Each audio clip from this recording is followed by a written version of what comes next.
If anyone has to take over for Captain Anderson, I'm glad it's you. I'm not sure about having non-humans on our ship, though. I'm in charge here, Presley. I decide if we have non-humans on this vessel. Yes, ma'am. Understood, ma'am. Speak freely, Presley. I want to know if you have a problem with non-humans. It's not that, Commander. Humanity has always handled its own problems. Saren attacked one of our colonies. We should be the ones to stop him. We don't need their help. This is bigger than humanity. Saren's a threat to every species in the galaxy, and I'll welcome anyone who wants to help me bring him down. I guess so. Maybe I'm just stuck in the old ways of thinking. But don't worry, Commander. This won't be a problem. How did you end up assigned to the Normandy? I signed up with the Alliance as a navigator right out of school, following in my grandfather's footsteps, I guess. My first posting was on the Agincourt. We were at Elysium during the Skillian Blitz. A massive fleet of alien raiders hit the colony, trying to wipe it out. They had the numbers, but their ships were no match for an Alliance frigate. It was a slaughter. We couldn't even keep track of how many ships they lost. How'd you end up on the Normandy? I got my officer's commission after Elysium. Must have made an impression on the right people. Captain asked for me when he was picking his crew. Carry on, Presley. Yes, ma'am.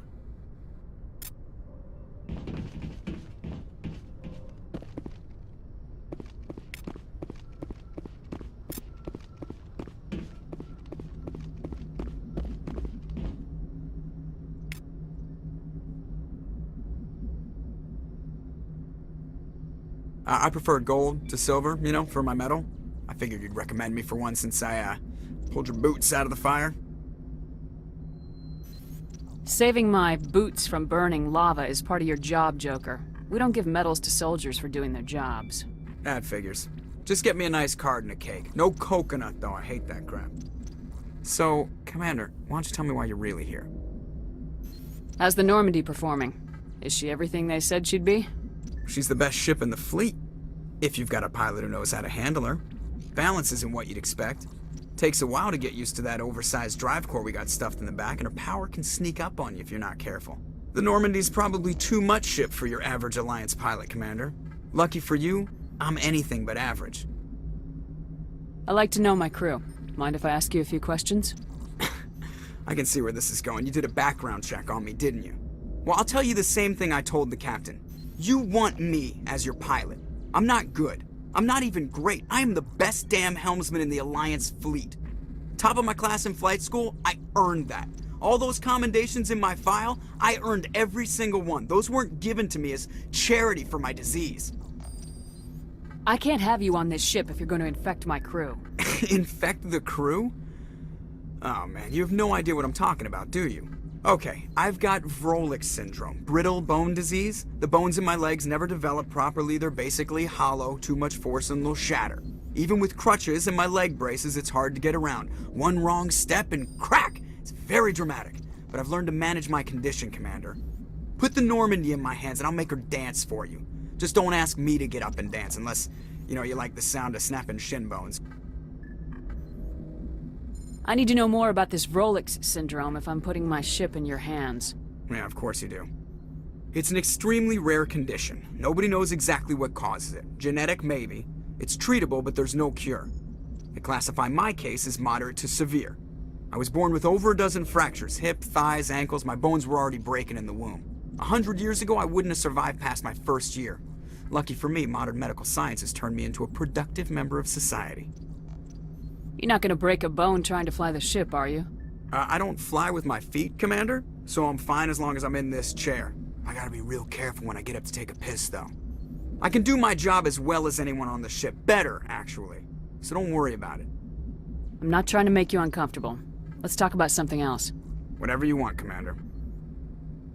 Why does everyone call you Joker? It's a lot shorter than saying Alliance Flight Lieutenant Jeff Moreau. Plus, I love to make little children laugh. I was just thinking how much you remind me of Santa Claus.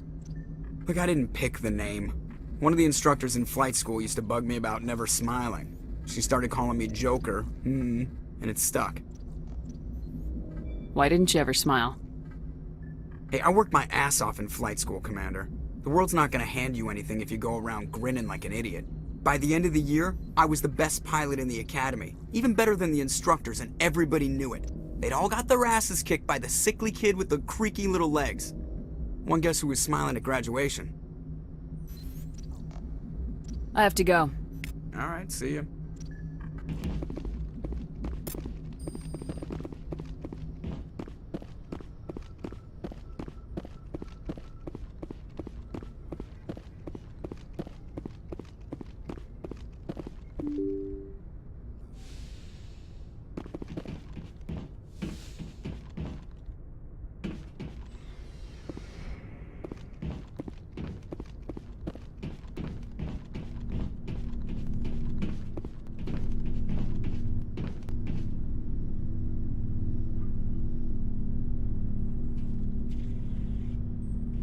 Commander, do you have a minute?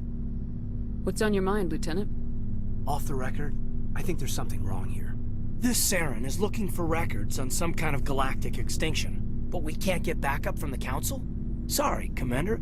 There's writing on the wall here, but someone isn't reading it. We've got our orders. Bellyaching won't change them. I hear you. It just seems like a group that's been around as long as the Council should see this coming. I mean, it's funny, we finally get out here, and the final frontier was already settled. And the residents don't even seem impressed by the view. Or the dangers.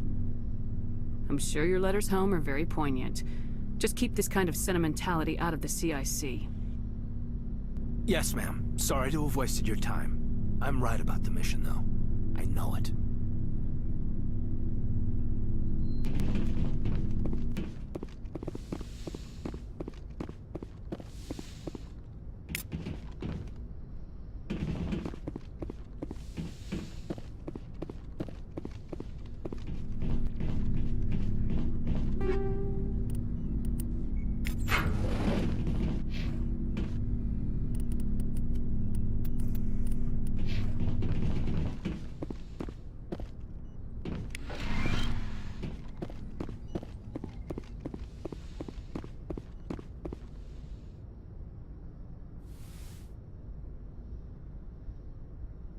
Commander, are you coming to check up on me?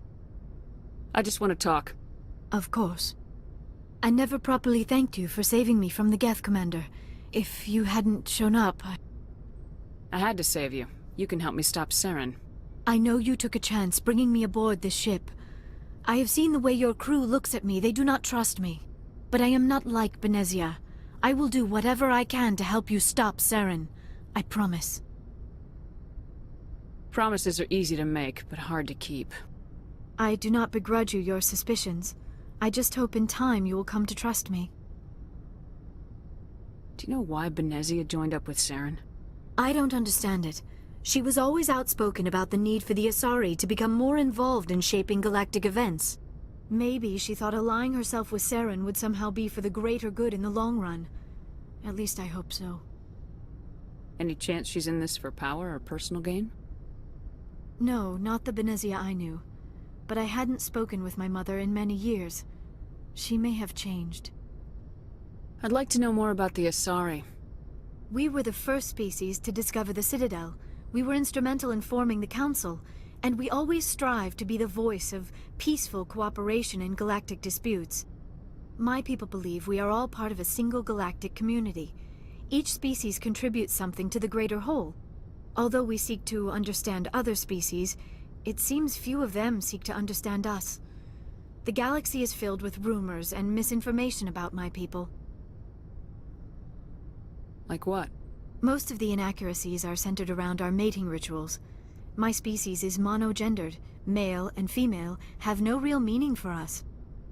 We still require a partner to reproduce. This second parent, however, may be of any species and any gender. So you'll have sex with anything? Now you see how rumors get started. Physical contact may or may not be involved, but it is not an essential element of the union. The true connection is mental.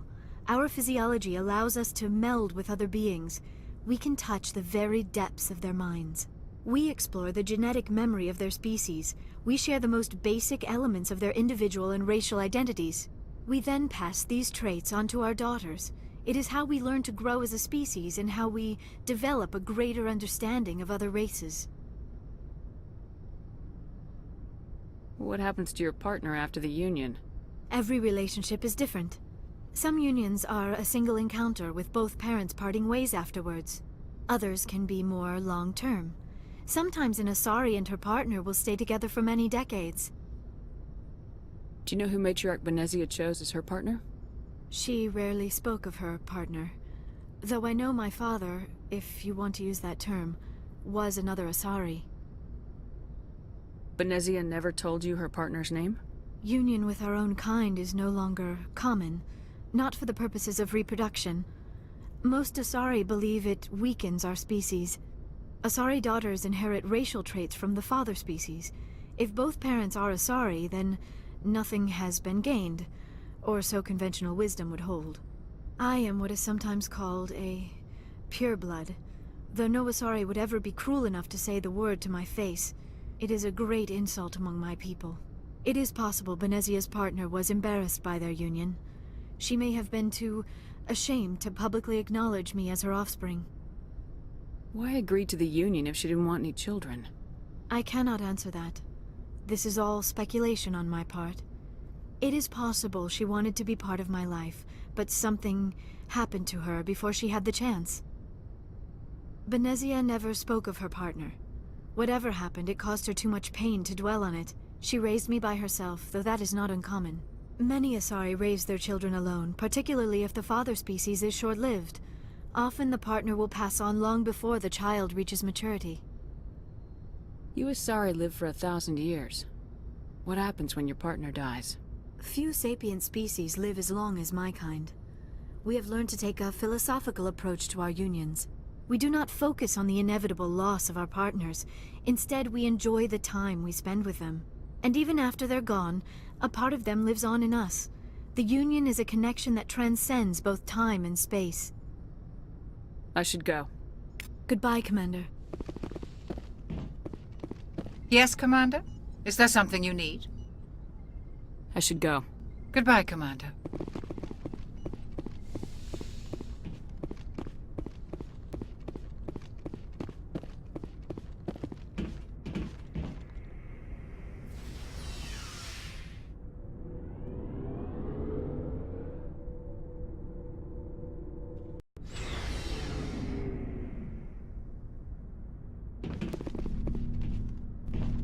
Hey, Commander.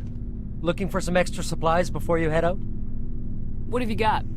Whatever you want. Armor, weapons, mods. It's not standard Alliance issue, but that's not necessarily a bad thing. Well, as long as you don't mind paying for it. Why should I pay you for my weapons and armor? My stuff doesn't come from the Alliance. I have to purchase it myself, and it's not cheap. Hell, the licenses alone have set me back more than I'd like. But no licenses, no goods. Without the goods, I'm out of a job. What are licenses? Why do you need them? Manufacturers sell licenses. Each license allows me to buy and sell a certain brand of products. I already have several basic ones, but you'll need to buy more if you want me to bring in different brands. Many of the best licenses are hard to get, but they're well worth the cost if you can find them. What do the different manufacturers offer?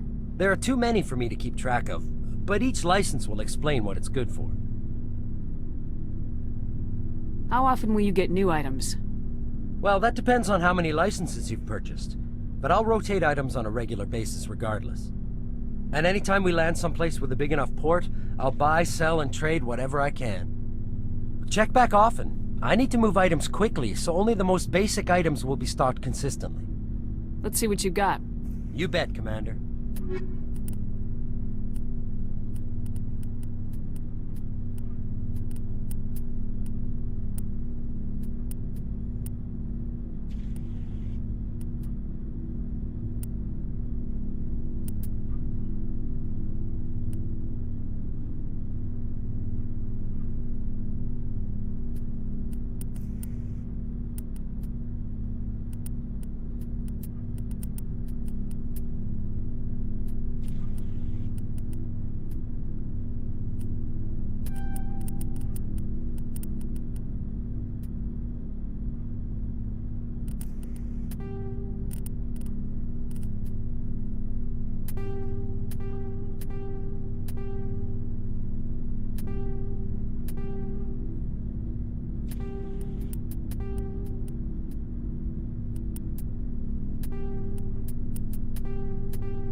Commander, nice work out there.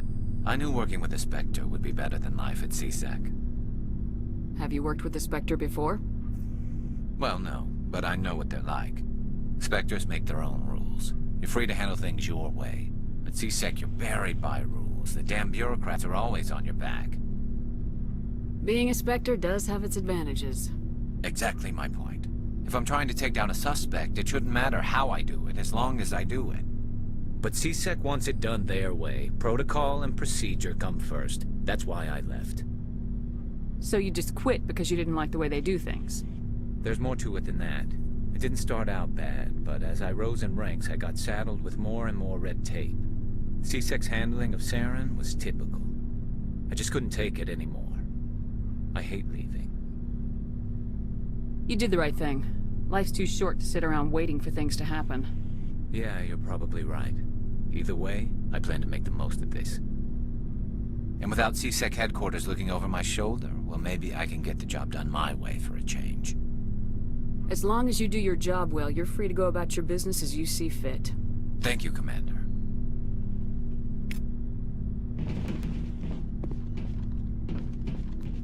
Commander? What's your opinion of the last mission? Not sure I buy Dr. ТСoni's story about her and her mom not talking. They're family, right? I'm not sure I believe it either. It's better to have her where we can see her. That makes sense.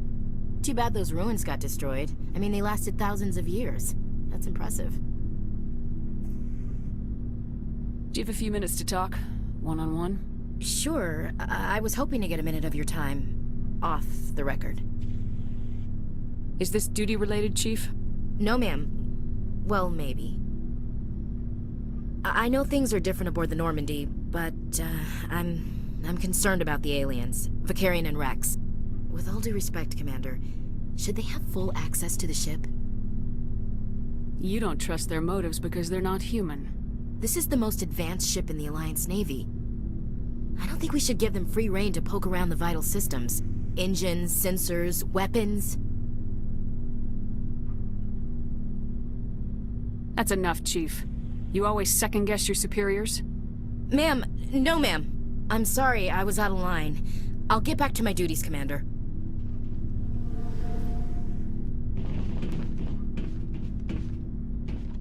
Shepard, what can I do for you? What's your story, Reks? There's no story.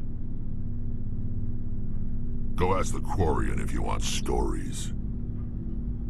You Krogans live for centuries. Don't tell me you haven't had a few interesting adventures. Well, there was this one time the Turians almost wiped out our entire race. That was fun. Yeah, they tried the same with us, but we fought them off. It's not the same. Seems similar enough to me. So your people were infected with a genetic mutation? An infection that makes only a few in 1,000 children survive birth? And I suppose it's destroying your entire species? You're still here. Can't be all that bad. I don't expect you to understand, but don't compare humanity's fate with the Krogan. I was just making conversation. I wasn't trying to upset you. Your ignorance doesn't upset me, Shepard. As for the Krogan, I gave up on them long ago.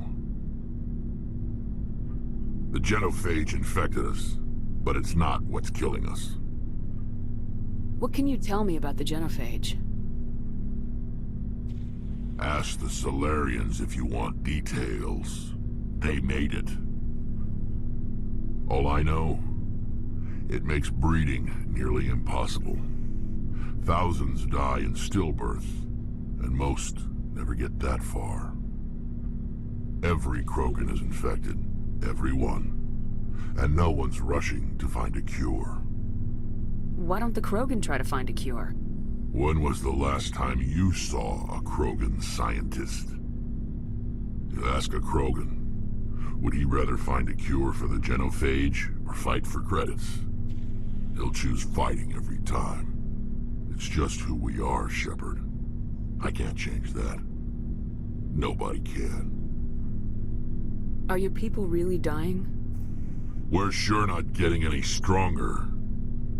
We're too spread out. None of us are interested in staying in our own system. Lots of species have left their homes and prospered. But they go to colonize new worlds. We're not settlers. We're warriors. We want to fight. So we leave. Hire ourselves out. And most of us never go back. So long, Rex. Shepard.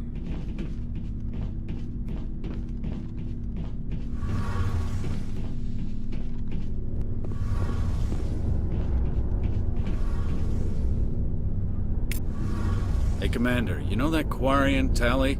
She's been spending all her time down here asking me about our engines. I'll tell her to leave you alone. What?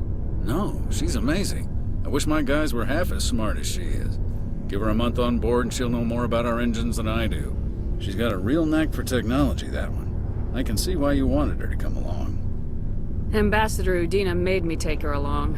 Normally I don't have anything nice to say about politicians, but he made a good call on this. However, I'm guessing that's not why you came down here.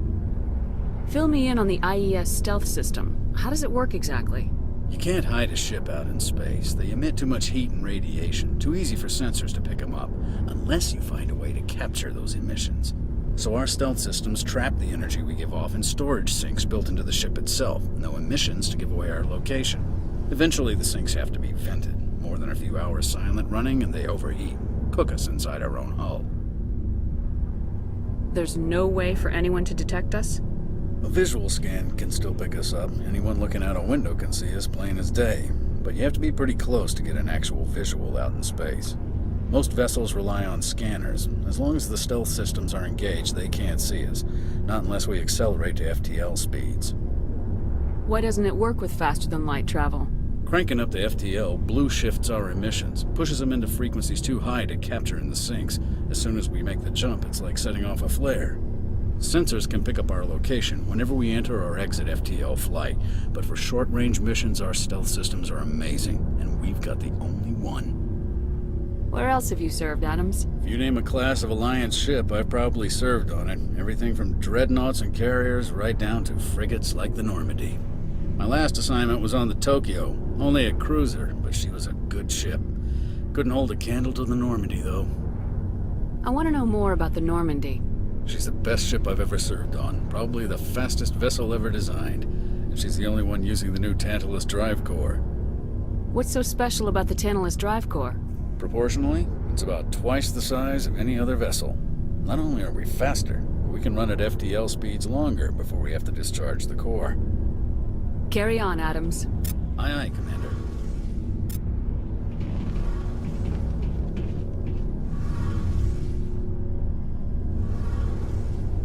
Your ship's amazing, Shepard. I've never seen a drive core like this before. I can't believe you were able to fit it into a ship this small. I'm starting to understand why you humans have been so successful. I had no idea Alliance vessels were so advanced. I don't like the idea of aliens studying the architecture of Alliance ships. We're on the same side here. My people have more reason to hate the Geth than anyone, remember? But you can't blame me for being a little excited. I never dreamed I'd get a chance to travel on a ship as advanced as the Normandy. I didn't bring you along to admire my ship. I know I am here. I'll do whatever I can to help you stop Saren and drive his Geth armies back beyond the Veil. Tell me about your people. Our lives aren't easy. Resources are scarce, and we are constantly on the move. Everything we do must in some way contribute to the continuation of the migrant fleet. There are 17 million Quarians in the flotilla, and each of us relies on the others for survival. The bonds among my people are strong. Unfortunately, we have had to surrender many of the freedoms and civil liberties other species take for granted. What kind of freedoms? Well, it's illegal for parents to have more than one child. If our population grows too much, it would strain our resources to their breaking point. Of course, we also can't allow our numbers to become too few. If our population is in decline, the rule against single births is temporarily repealed. In extreme cases of population decline, incentives are even offered to encourage multiple births, though the Conclave hasn't had to take such measures in nearly a century. That's your government. The Conclave is our civilian branch of government. Each ship can elect a representative to serve on the Conclave and make decisions that affect the fleet as a whole. On matters that affect an individual ship, however, the captain has the final say. It's a tradition that dates back to the early days, when the fleet was governed by martial law. Fortunately, most captains nowadays are smart enough to have an elected council from their crew to give them advice and guidance. So the ultimate power rests with elected officials? In practice, the Conclave and the respective council for each ship tend to set the rules that govern our daily lives. But in theory, we are still under military jurisdiction. The 5 top-ranking military officials in the fleet serve on the Admiralty Board. These 5 have the power to overrule any decision by the Conclave in case of emergency. To do so requires unanimous agreement among the Admiralty, and they can only do this once. After that, the entire board must resign their posts. It's a safeguard that served us well. In nearly 3 centuries, the Admiralty Board has only overruled the Conclave 4 times. I want to know more about the Geth. I doubt I can tell you anything you don't already know. It's been almost 3 centuries since they drove my people into exile. All I know is the story of their origins, what they were when we created them, and how they turned on us. Interesting. The Geth were originally created to serve as an automated manual labor force. Initially, their intelligence was as limited as any VI. Over time, we made small modifications to their programming to allow them to perform more varied and complex tasks, bringing them closer and closer to true AI status. How come the Council didn't step in and stop you? This wasn't true AI research. We may have been skirting the bounds of the law, but we never did anything that was actually illegal. The changes were so insignificant, so gradual, that we were able to control them. Or so we thought. But one thing we underestimated was the power of the neural network. A million Geth thinking simultaneously created an inherently unstable matrix. So the Geth share brain power? Many of the Geth's logic systems were designed to work in concert with other nearby Geth. Basically, the more of them you have in a group, the smarter they are. So there's some sort of group consciousness? No, nothing like that. They cannot share sensory data or information. Their programming cannot handle that much simultaneous input. Each Geth maintains an individual awareness and identity. The neural network only operates on a process-based level. It's basically the synthetic equivalent of a subconscious. But when they're in close proximity, they can coordinate low-level functional processes, freeing up more capacity for original or independent thought. That doesn't make any sense. I'm probably oversimplifying. The Geth are incredibly advanced and complex creations. All you need to know is that they get smarter when they gather in large numbers. As we built more and more Geth, their effective intelligence became more sophisticated, more abstract. One day, a Geth began to ask its Quarian overseer questions about the nature of its existence. Am I alive? Why am I here? What is my purpose? As you can imagine, this caused a near panic among my people.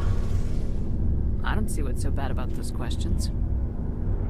The Geth were created to engage in mundane, repetitive, or dangerous manual labor.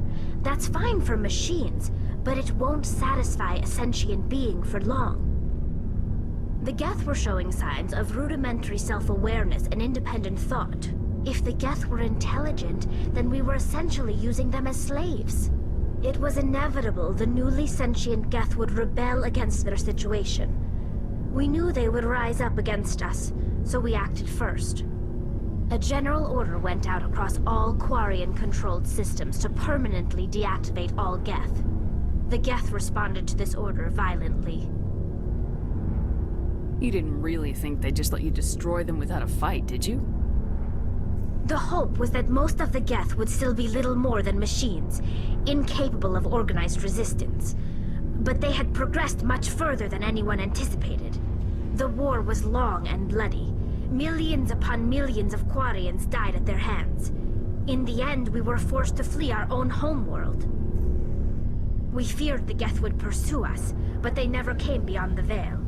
Now we drift through space, exile searching for a way to reclaim what was once ours.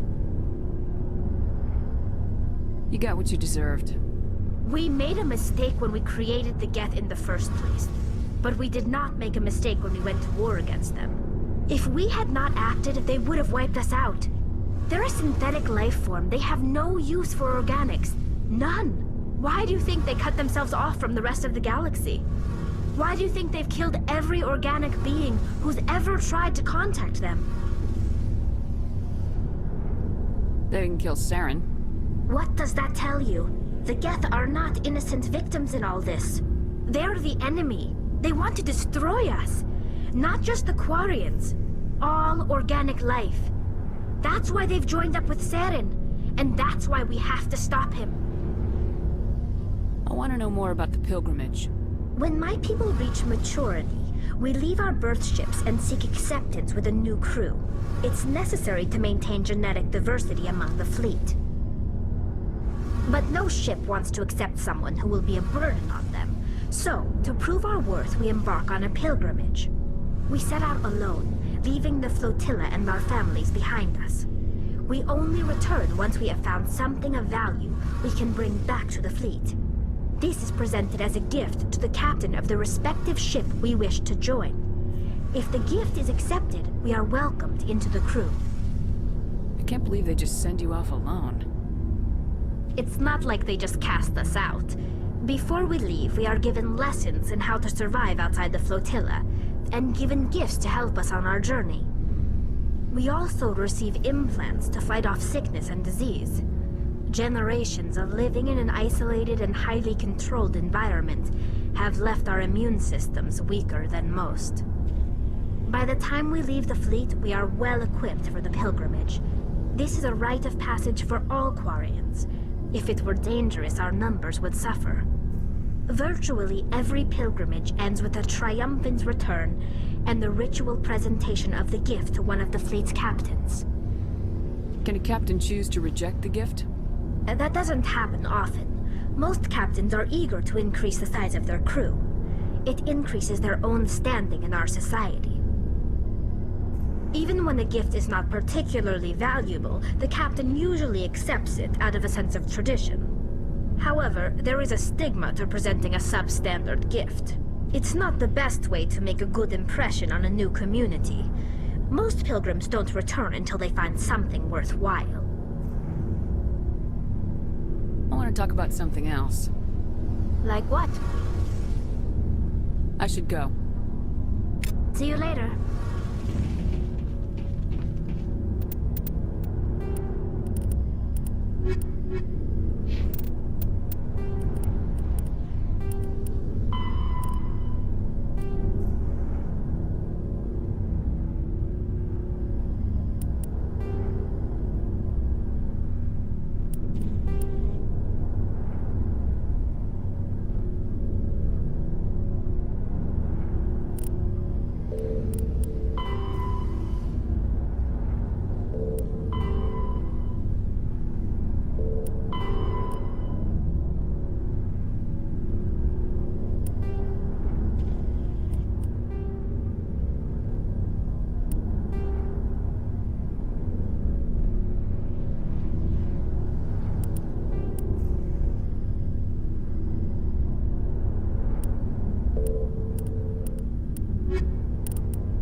combat hard suits use a dual-layer system to protect. A mass accelerator propels a solid...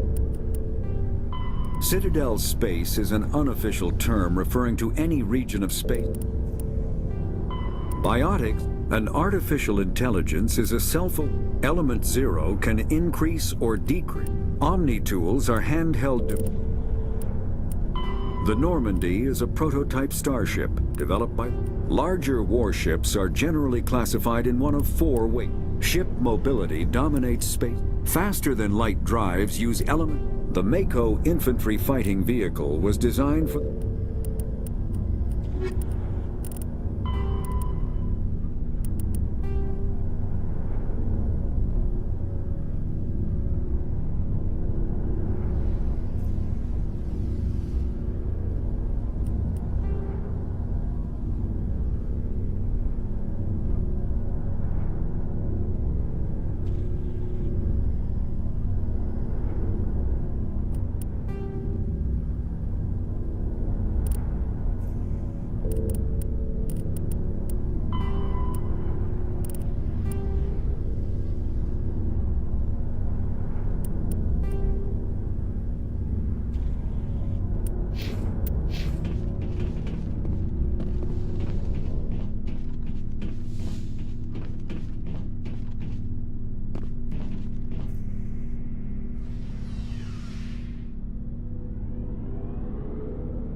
Message coming in. Patching it through. Commander Shepard, my name is Nasana Dantius. I have a job for you. I can't say any more in an unsecured communication. If you're interested in hearing my offer, meet me on the Citadel so we can talk in person. I'll be waiting in the Diplomat's Lounge on the Presidium.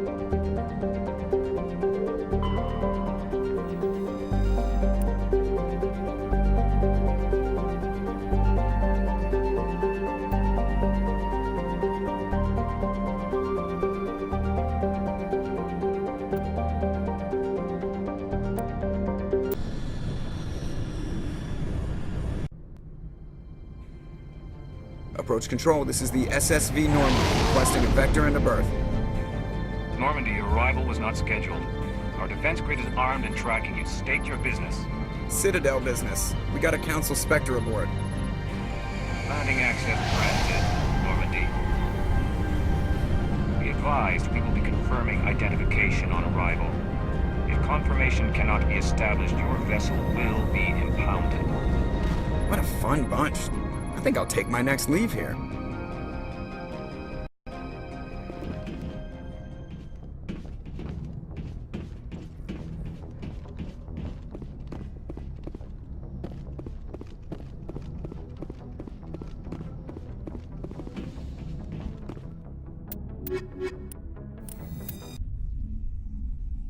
Equalizing interior pressure with exterior atmosphere. Logged. The commanding officer is ashore. Exo Presley has the deck.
That's far enough.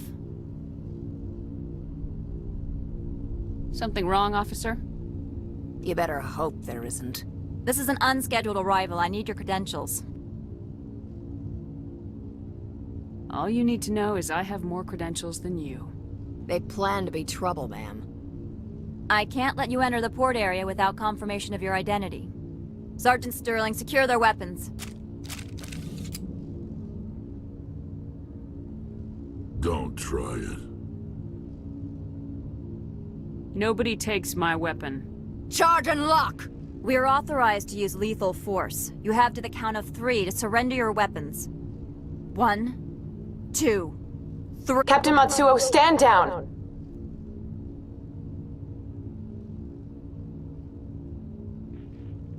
We confirmed their identity. Spectres are authorized to carry weapons here, Captain. You may proceed, Spectre.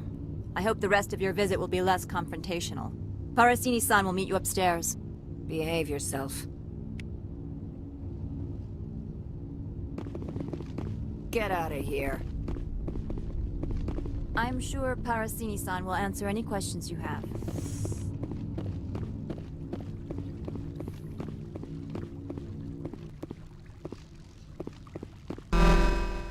Weapons detectors. Don't mind the alarms. I am Gianna Parasini, assistant to Administrator Ananias. We apologize for the incident in the docking bay. Someone piss in your security chief's coffee today?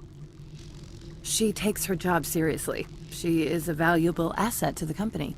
One of my duties is orientation of new arrivals. Do you have any questions? Has anyone unusual passed through here recently? Unusual? And a sorry matriarch passed through a few days ago. Lady Benezia. Saren's aide is here. She's a threat to galactic peace.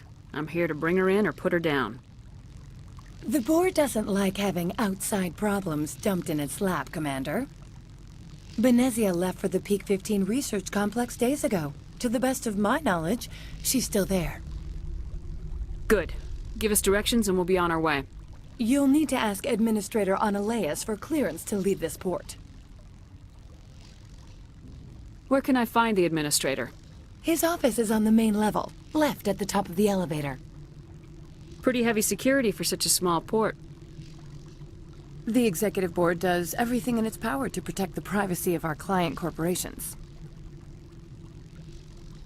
Is this privacy intended to hide illegal research? This planet is beyond the jurisdiction of the Citadel. The law is what the Executive Board says it is. Do you know how valuable this planet is? How many advances in genetics and artificial intelligence got their start here? Understood. Can we go in now? Of course. If you need any help, you can ask me at the Administrator's office. Commander, it might be wise to bring Dr. ТСони along. She knows her mother better than any of us.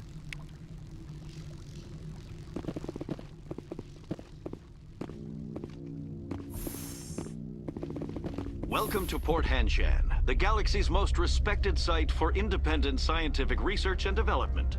For your own safety, and to protect the privacy of others, you are required to obey any directions given by our security personnel. If you have questions or concerns, our friendly administrative staff is always available. Thank you, and enjoy your stay. The managers warned us about you.